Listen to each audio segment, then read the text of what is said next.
going on My here? baby sister. I feel like I'm gonna cry. Hey everyone. Hi guys. Mona and I are together here today because we have a very important announcement about Huda Beauty and Kay Ali. We've been planning for a couple of years. Almost 2 years now, if not longer. Are we putting mold on our face now? Huda Beauty face gloss went viral from looking disgusting and moldy, so let's try it together. It looks like a petri dish I use in biology class. This is supposed to be a pH changing face gloss?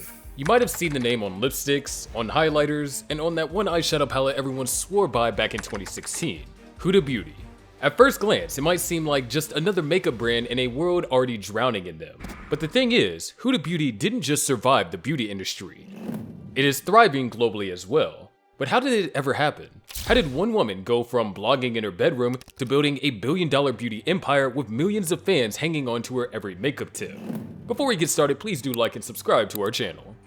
Huda Kattan didn't start out as the queen of contouring. She was just a regular girl born in Oklahoma to Iraqi immigrant parents who were doing their best to build a life in the States.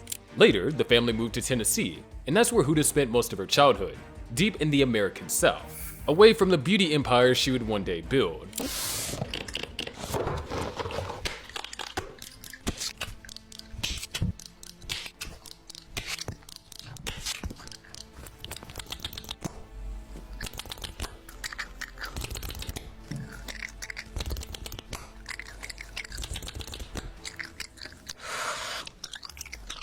Huda studied finance at the University of Michigan Dearborn because that's what made sense.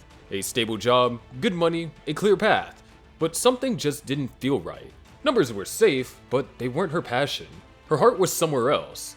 In the middle of smoky eyes, with flawless brows and the magic of transformation that only makeup can bring. So she made a choice most people wouldn't dare to make. She abandoned the world of spreadsheets and suits and dove headfirst into beauty. She moved to Los Angeles and trained professionally in makeup artistry. But that wasn't the end of the leap. In 2006, she packed her bags and moved to Dubai, a city filled with ambition, but still finding its identity in the global beauty scene to be employed by Revlon as a makeup artist. And this is where things get real. She started a beauty blog called Huda Beauty in 2010. Just her, a camera, some products, and a lot of passion. There were no big productions, nor brand deals, just her relatable content of makeup tutorials, and honest reviews. The kind of tips that felt like they were coming from your sister, not a stranger. At first, not everyone got it. After all, who was this girl? And why should people listen to her? But she kept going, and slowly, people started paying attention. Because Huda developed influence in the scene and she was quite reliable, people could feel that. But how did she get enough capital to launch a world-class beauty business? Let's go back to 2013. Full complexion routine, and I got a lot of requests for it, so here it is. I'm so excited to share with you guys everything that I do. What I love so much about this routine is this is everything that I have learned over the last 14 years of being a beauty blogger, but I've been a beauty lover forever. I've literally had every job under the sun in beauty. I've been a makeup artist, I've been a beauty blogger for 14 years. Huda Kattan had been working hard behind the scenes, so she saved up just enough to launch her very first product, a set of false eyelashes. That might not sound like a big deal today, but back then, it was something odd. The market was packed with lash brands, so why would anyone choose hers?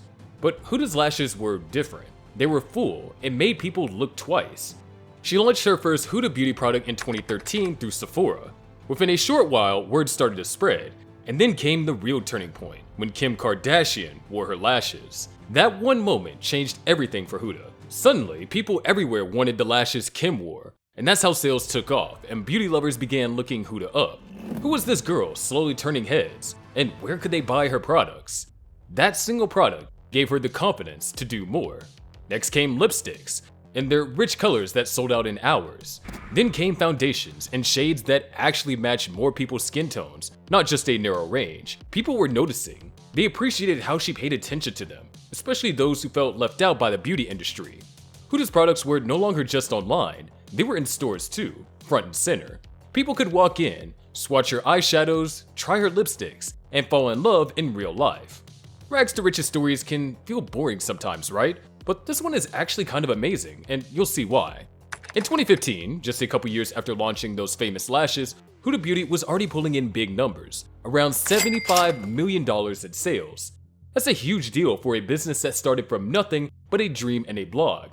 And things didn't slow down, they picked up speed. In 2017, they received a minority investment from TSG Consumer Partners. The financial terms of the transaction were not disclosed. By 2019, the brand had grown even more, around $200 million in revenue. Let that sink in. This wasn't just a side hustle anymore. It was a serious business. Her customers were buying more products and sticking around for the whole line. And why? Because Huda kept giving people what they wanted. She wasn't guessing. She was listening, reading comments, watching feedback, and then making products people actually asked for. In 2020, while the world slowed down due to the global pandemic, Huda Beauty kept moving, and by 2021, the brand's sales had grown to around $250 million. That kind of consistency doesn't come from luck, it comes from trust. People believed in Huda's products and believed in her. But Huda didn't stop at makeup. She launched a skincare line as well, called Wishful. It was gentle, easy to use, and gave results without making crazy promises. Once again, customers fell deeper in love, especially those who weren't big into makeup, but still wanted to take care of their skin. Then came Kayali, a fragrance brand Huda created with her sister, Mona. Each scent told a story. It made people smell good and feel something at the same time, and her fans also connected with that. And while all this was happening, Huda Beauty was slowly going global. You could find her products in over 150 countries. Isn't that amazing?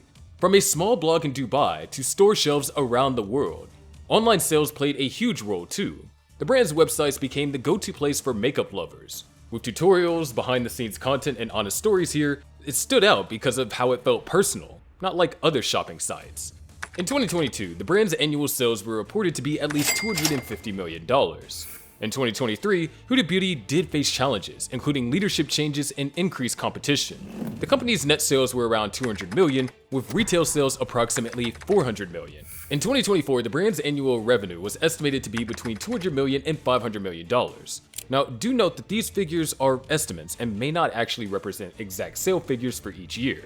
If there's one thing that Huda Kattan understood early on, is that makeup isn't just products anymore, but people and connection, and she knew exactly where people were spending their time, on their phones, and that's where she showed up, loudly and clearly. Huda didn't wait around for magazine ads or billboards, she went straight to Instagram and to YouTube. Soon, these tools became her playground. She posted pretty pictures, including the messy stuff too. Yes, photos of skin struggles, makeup fails, honest reviews, slowly building trust by being real, not perfect. And that made people listen. Over time, her Instagram following exploded, climbing past 50 million. But she didn't stop there. She went on to build on a full-on digital empire. Her YouTube tutorials gave people step-by-step help. Her stories and reels made them feel like they were part of her life. And slowly, her community of fans were exploding beyond the margins. Then came the influencers. Instead of hogging the spotlight, Huda started collaborating with other makeup artists and content creators from all walks of life. But don't get it twisted, it wasn't about big celebrity names all the time. She collaborated with people who love beauty and had something unique to offer. She tapped into different voices, styles, and culture. And it paid off. One of her smartest moves was letting her customers do the talking. Real people started posting pictures and videos using her products, tagging her, sharing tips, and showing results. Huda shared those moments back, but not in a way that seemed like some big marketing campaign. It was just everyday people showing how the products worked for them, and that made new customers curious, and long-time ones feel appreciated. And here's another thing, Huda didn't pretend to be perfect. She talked openly about her insecurities, her surgeries, the pressures of looking a certain way. That honesty was rare in the beauty world, and people loved her for it. It made them feel like they could be themselves too. Even behind the scenes, Huda was experimenting. Her team used smart tools like email marketing to keep fans in the loop. They tried different messages, different tones, and learned what actually clicked. Every campaign was personal. It didn't feel like spam. It felt like a note from a friend saying, "Hey, here's something you'll love." All of this wasn't just marketing. It was a real connection that turned a beauty brand into a family and kept people coming back because they were seen and heard. Huda's products were created for everyone, not just a few. Different shades, different skin types, different stories. Take foundation for example. A lot of brands stopped at a handful of colors. Huda launched with over 30. That's sending a message loud and clear. No one gets left out here. And it wasn't just about products. She took notice of the faces representing the brand. The campaigns featured models from all walks of life, different ethnicities, body types, backgrounds. No one was expected to fit into a single box. That shook things up in an industry that often played it safe. Just like her brand, Huda was loud. often speaking up and challenging fake beauty filters that were in vogue and calling out unrealistic beauty ads. In her Instagram, for instance, she posted a picture of herself with a filter and another unfiltered one with a caption that reads, "Unedited versus edited." Edits like this are the reason why I think we need to keep it real and be transparent so people understand the difference between what's real and fake and don't believe in an unattainable beauty standard. I've been in this space for a long time and I've felt so much pressure myself to edit my pictures and try and fit into this online idea of the perfect body. I'm learning to be comfortable in my own skin, and I hope you can join me in the journey. This commitment to inclusivity made Huda Beauty feel personal to so many people, whether someone was shopping in London, Lagos, or Michigan. They could look at the product and say, this was made with me in mind. Now, let's be honest. Every success story has its bumps in the roads, and Huda Beauty is no exception. As the brand grew, so did the competition. New beauty brands were popping up left and right, each trying to grab a slice of the spotlight. The beauty world became noisy, and standing out wasn't as easy anymore. Huda had to work twice as hard just to keep people's attention. And let's not get started with the criticism. Some product names stirred up some controversy, some ad campaigns didn't sit well with everyone, and when you got millions of eyes on you, even small things can turn into big headlines. In 2019, Huda Beauty faced allegations of using color additives, specifically Red 6, Red 22, Red 28, and Yellow 10, that were not approved by the US Food and Drug Administration for use around the eyes. The brand was also accused of concealing warnings stating that the palettes were not intended for the eye area, leading to consumer confusion and safety concerns. As a result, a lawsuit was filed, and in 2022, Huda Beauty agreed to pay nearly $2 million to settle the claim. The settlement included provisions for clearer labeling and disclosures on future products. Huda Beauty acknowledged the concerns and stated that pigments in question are approved for use around the eyes in other regions, such as the EU and Asia. The company emphasized its commitment to listening to its community and addressing feedback. So what's next for Huda Beauty?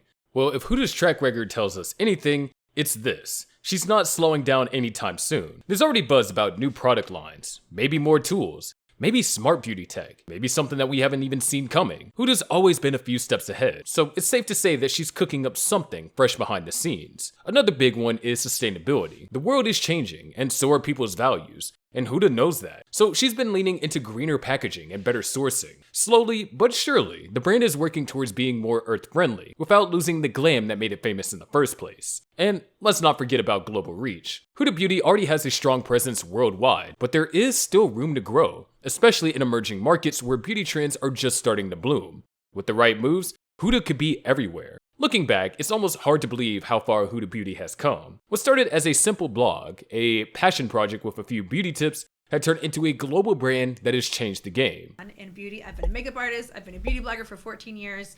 I was a beauty editor. I've had the opportunity to have my makeup done by some of the leading makeup artists in the world, literally almost everyone. And I've learned so much. Everything I've learned, I've put it in this video. I am going to do a wear test. We will show that at the end of the video as I go throughout my day in Dubai. And it is hot. It is really hot. I'm going to put the temperature somewhere over here. Now, care to share how Huda's story has inspired you? Kindly drop a comment down below, and of course press like if you found this video enlightening, and I'll see you next time.